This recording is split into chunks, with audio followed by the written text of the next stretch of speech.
제가 서부시장에 가서 한낮에 이렇게 후레쉬를 들고 사람을 찾습니다, 사람을 찾습니다, 사람을 찾습니다 라고 외치고 다니면 사람들이 나의 모습을 보고 어떻게 할까, 뭐라고 말할까 하면서 우리 아동부 아이들한테 물어본 적이 있습니다.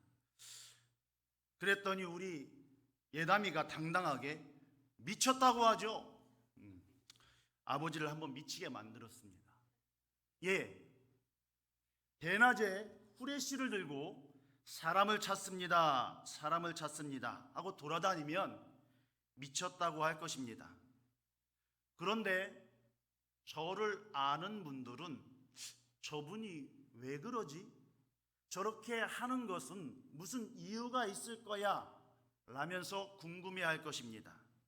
그때 제가 그렇게 한 의도를 밝히면 제 퍼포먼스는 성공한 것입니다. 제가 방금 한 이러한 퍼포먼스는 제가 창조해낸 것이 아니라 이전에 어떤 사람들이 했던 행위입니다.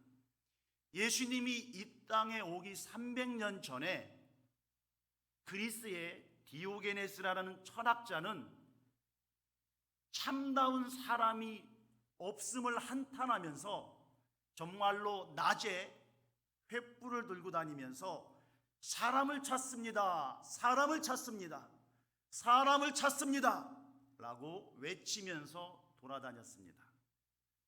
그 시대에 수많은 사람들이 있었지만 정말로 사람다운 사람이 없기 때문에 그러한 퍼포먼스를 한 것입니다. 그리고 1800년대 후반에 니체라는 철학자는 이 사람 또한 횃불을 들고 다니면서 신을 찾습니다, 신을 찾습니다 라는 책을 썼습니다. 즐거운 학문이라는 책에 있는 내용입니다. 제가 한번 그 내용을 여러분들에게 소개해 드리겠습니다. 한 광인이 나는 신을 찾습니다, 나는 신을 찾습니다 하면서 횃불을 들고 돌아다닙니다. 이 광경을 본 시장 사람들이 그 광인을 놀려대기 시작합니다. 장사꾼 한 사람이 이렇게 말합니다. 신이 우리 집 막내놈처럼 길을 잃었나 보지? 하면서 비웃습니다. 또 한 사람이 말합니다. 아직도 숨바꼭질을 하나 보지? 어쩌면 우리가 무서웠는지도 몰라. 신은 배를 타고 떠났나? 아니, 그냥 걸어갔나? 그렇게 사람들은 광인을 둘러싸서 광인을 조롱합니다. 그러자 광인이 한마디 합니다. 신은 어딨냐고? 내가 알려주지. 우리가 신을 죽인 거야. 그는 이렇게 외쳤습니다. 니체의 말은 신을 믿는다고 하는 사람들을 통해서 도저히 신의 모습을 볼 수 없으니 신은 죽었다는 것입니다. 니체는 시대를 초월한 타고난 천재였습니다. 니체는 기독교가 세속화되어 화석처럼 되어버린 그때 참 종교인다운 종교인을 찾을 수가 없어서 그 사위를 꼬집는 말로 이러한 글을 쓴 것입니다. 니체는 자신은 신을 만나고 싶은데 신을 만날 수 없으므로 그 신을 만나기 위해 그의 천재적인 지성과 이성으로 끊임없이 신을 찾아 헤맸습니다. 그의 결론은 신은 죽었다였습니다. 그런데 오늘 본문에는 이 니체와 디오게네스라는 철학자와는 전혀 다른 모습으로 하나님을 찾고 하나님의 뜻을 알게 된 한 여인이 나옵니다.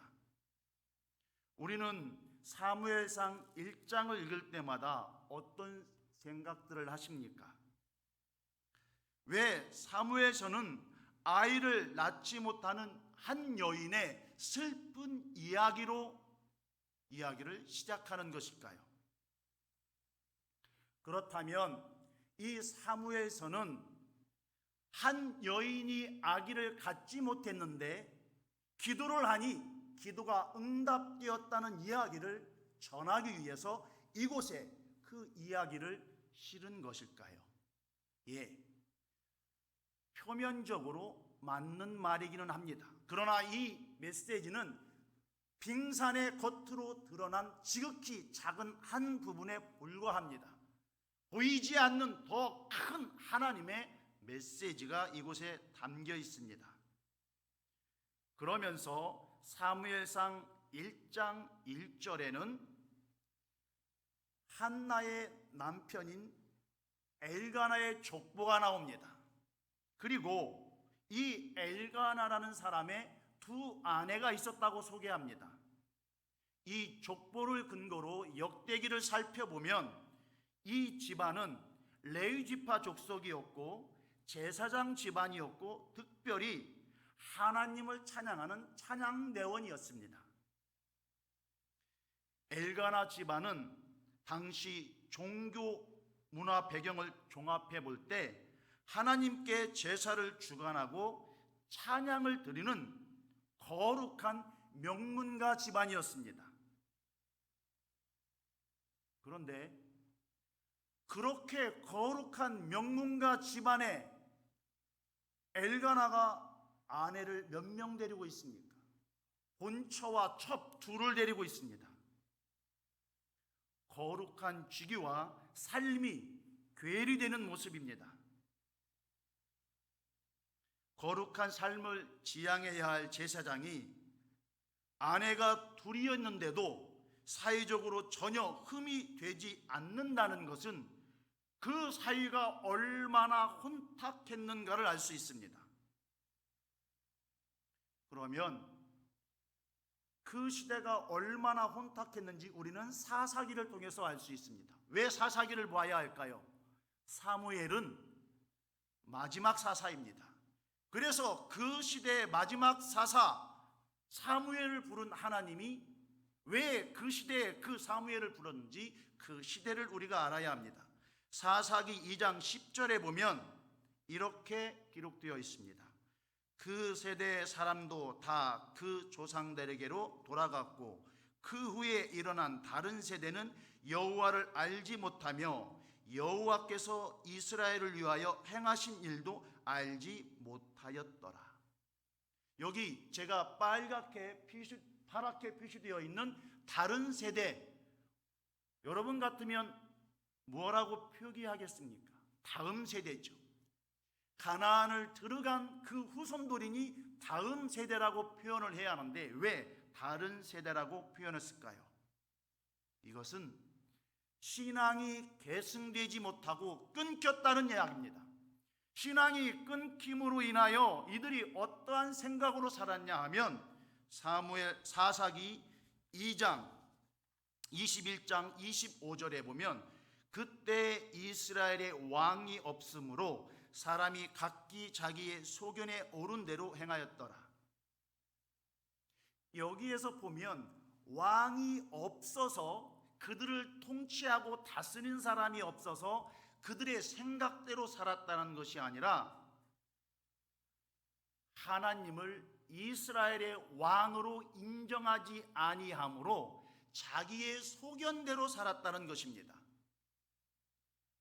하나님에 대한 교육이 끊어지니 하나님을 왕으로 섬기지 않고 내 생각에 옳다는 대로 살았다는 것입니다. 그런 사회가 결국 거룩해야 할 제사장이 두 아내를 두었음에도 불구하고 어느 누구 하나 잘못됐다는 말 한마디 하지 않고 그냥 다 그러니 당신도 그래도 괜찮아 라고 넘어갔다는 것입니다. 우리가 더 가깝게 느낄 수 있는 말로 뒤집어 표현하면 제가요 첩이 있다는 이야기입니다. 어떻습니까? 제가 첩을 데리고 산다니까요? 괜찮습니까? 지금 그러한 상을 보고도 누구 하나 지적하는 사람 없고 당당하게 하나님을 찬양하고 예배를 주관하고 있다는 것입니다. 이러한 혼탁한 시대를 통해서 그 시대가 얼마나 하나님 말씀과 먼 삶을 살아가고 있는지를 알고 있습니다. 그러한데 이러한 혼탁한 시대에 한 여인이 괴로워하고 있습니다. 그 여인의 이름은 한나입니다. 그런데 이 한나는 자식을 낳지 못했음에도 불구하고 남편으로부터 큰 사랑을 받고 있습니다. 그런데 이 여인에게는 남편의 사랑이 부족해서가 아니라 지금 어떤 문제로 인해 심히 괴로워하고 있습니다. 우리는 표면적으로 보면 자식이 없어서 한나가 괴로워했다고 하는데 이것은 그렇지 않습니다. 사무엘상 1장 2절에 보면 자식이 없다고만 나와 있지 이 한나가 슬퍼한 이유가 자식이 없었기 때문이라고 표현되어 있지는 않습니다. 그렇다면 이 여인은 사랑도 받고 단지 자식이 없을 뿐인데 왜 슬퍼했을까요? 그것은 그 당시 사회적 통념을 봐야 합니다. 종교적인 개념을 봐야 합니다. 이들은 여자가 결혼하여 출가를 하면 자녀를 낳아야 됐는데 자녀를 낳지 못한다는 것은 하나님께 저주를 받았다, 하나님께 끊김을 받았다는 신앙 때문에 그 여자를 하나님의 창조에 부합하지 못하는 여인으로 저주했습니다. 그래서 지금 후처인 분인나가 자기를 향하여 그러한 정죄를 퍼부어대고 있으니 한나가 괴로웠던 것입니다. 그런데 참 아이러니하지 않습니까? 하나님을 왕으로 인정하지 않으면서 자기들 생각대로 사는 혼탁한 시대, 하나님을 섬기는 제사장이 두 아내를 두었어도 아무렇지 않은 세대, 그러면서도 한 사람을 정죄하는 데는 하나님의 말씀을 근거로 정죄하고 있습니다. 완전히 혼란한 시대입니다. 이것이 당시 이스라엘의 모습입니다. 또한 현 시대를 살아가는 우리 교회의 모습이 아닌가 하는 조심스러운 염려도 해봅니다. 그런데 한나는 왜 아이를 갖지 못했을까요? 그것은 사무엘상 1장 5절 6절에 그 이유가 나와 있습니다. 5절에 보면 여호와께서 그에게 임신하지 못하게 하시니, 한 번 더 6절에 여호와께서 그에게 임신하지 못하게 하심으로 한나가 아이를 갖지 못한 것은 하나님의 주권적인 섭리로 인해서 아이를 갖지 못한 것입니다. 왜 하나님은 한나에게 아이를 갖지 못하게 했을까요? 결국 하나님은 한나에게 아이를 갖지 못하게 했고 한나는 아이를 갖지 못하는 것이 하나님의 저주인가 하나님과의 관계가 끊어진 것 때문인가 심히 괴로워 통곡하며 기도합니다. 그런데 이 기도가 얼마나 간절했던지 이 말을 바깥으로 새어나가지 않게 묵상 기도를 간절히 했는데 엘리가 이 모습을 봅니다. 그러고는 뭐라고 말합니까?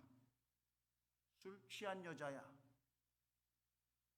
언제까지 취하여 있겠느냐? 포도주를 끊어라! 이렇게 말합니다.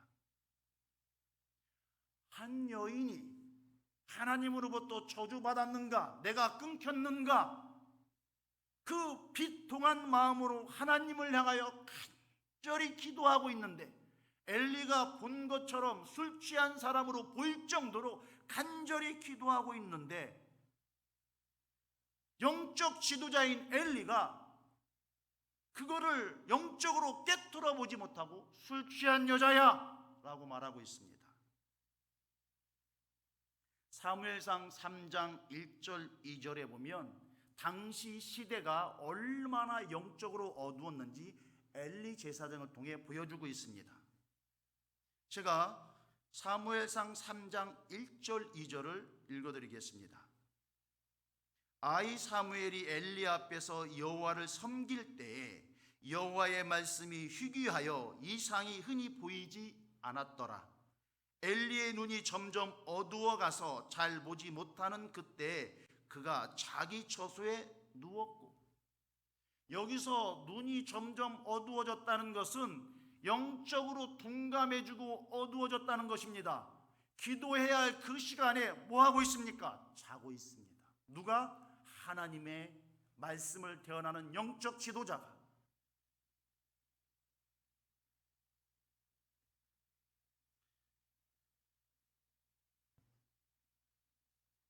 이제 한나의 기도를 보도록 하겠습니다. 한나는 사무엘상 1장 15절에 보면 여호와 앞에 내 심정을 통한 것뿐이오니 라고 엘리에게 말합니다. 여기서 심정을 통했다는 것은 하나님 앞에 간절히 물을 쏟아붓듯이 자기의 마음을 쏟아내어 놓으니 하나님께서 그 한나의 마음을 헤아렸고, 한나는 그 하나님의 임재를 통해서 하나님의 마음을 헤아리게 되었다는 것입니다. 즉, 내 마음 내가 알고 내 마음 내가 알지 않느냐. 한나가 하나님의 마음을 깨달았다는 것입니다. 그러면서 한나가 하나님의 마음을 깨닫고 어떻게 그 기도의 내용을 고백합니까? 사무엘상 1장 11절을 성도님들께서 읽어주시면 감사하겠습니다.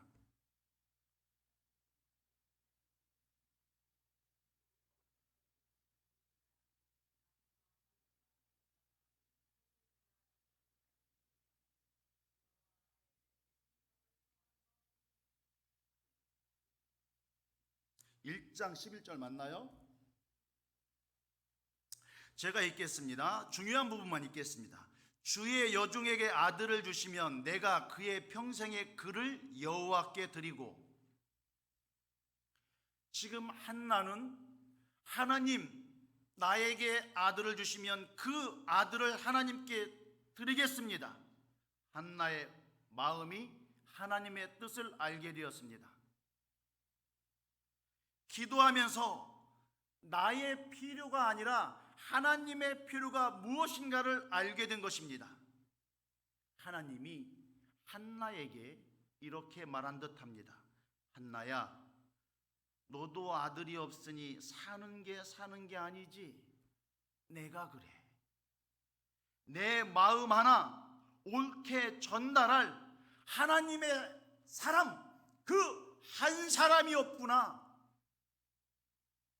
하나님을 섬겨야 할 이 나라가 하나님을 왕으로 믿지도 아니하고 하나님을 섬겨야 할 제사장이 찬양단이 거룩하지 않은 이 시대에 정말 하나님의 마음을 전할 수 있는 한 사람이 없구나.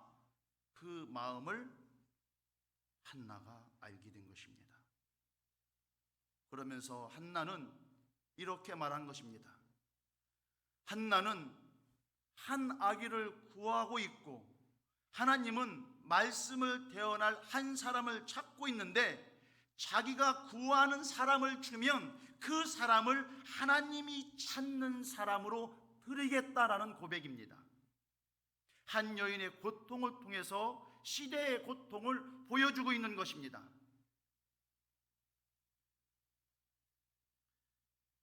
한나가 아기를 갖지 못하는 그 갖지 못함으로 인해서 저주받았다라는 그 고통에 빠지지 않았다면 하나님이 이 시대를 바라보는 그 고통을 몰랐을 것입니다. 한나의 고통은 하나님의 고통을, 마음을 알아가는 여정의 시작이었습니다. 하나님은 한 여인을 통해서 하나님의 마음을 보여주신 것입니다. 우리는 하나님이 찾는 그 한 사람, 오늘날 교회가 그 일을 해야 합니다. 성도가 그 일을 해야 합니다. 니체는 시대의 고통을 보았지만 그 답을 자신의 지성과 이성으로 찾고 찾다가 결국 이 세상에는 그런 사람이 없다라는 것을 알고 신은 죽었다라는 결론을 내렸습니다. 그러나 한나는 자신에게 주어진 고통을 해결하기 위해 하나님께 무릎을 꿇었고 기도하는 중에 하나님의 심정을 통하게 되었고 하나님의 뜻을 위해 자기가 구한 가장 소중한 것을 하나님께 드렸습니다. 성도님들, 아픔이 있습니까? 왜 이런 일이 나에게만 닥치지 하는 정말 가슴 아픈 일이 있습니까? 나만 겪는 고통 같습니까? 하나님은 하나님이 부른 백성에 대해서는 하나님의 아주 섬세한 계획하심이 있습니다. 내 지성과 이성으로 그 답을 찾으려고 니체처럼 허공을 향해 발버둥 치지 마십시오. 한나처럼 그 상처받은 마음, 괴로운 마음 들고 그대로 하나님 앞에 나와 무릎 꿇으십시오. 그러면 하나님이 사랑하는 자녀에게 하나님의 계획을 보여주실 겁니다. 그러면 그 문제는 내 문제가 아니었고 하나님의 문제였구나. 그 문제를 통해 하나님은 나에게 정말 하나님이 필요한 사람이 어떤 사람인가를 말하고 계시는구나 알게 될 것입니다. 하나님은 우리에게 말씀합니다. 기도하고 통곡하라고 말씀합니다. 기도하고 통곡하면 하나님의 심정을 통하게 된다고 말합니다. 하나님의 심정을 통하게 되면 하나님이 평안을 주시고 구한 것을 허락하신다라고 말씀합니다. 하나님은 사람을 찾습니다. 그 사람들이 지금 어디가 있습니까? 이 빈자리들, 그분들 어디에 가 있습니까? 우리의 다음 세대를 왜 다른 세대가 되도록 만들어 뒀습니까? 왜 그냥 다른 세대로 살도록 내버려 두십니까?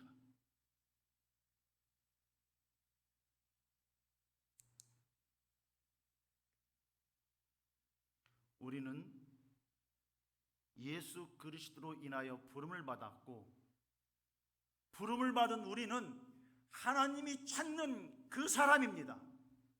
그러면 우리는 어떠해야 하는지, 무엇을 해야 하는지, 어디를 바라봐야 하는지 다시 한번 말씀을 통하여 깨닫는 귀한 시간이 되기를 축복합니다.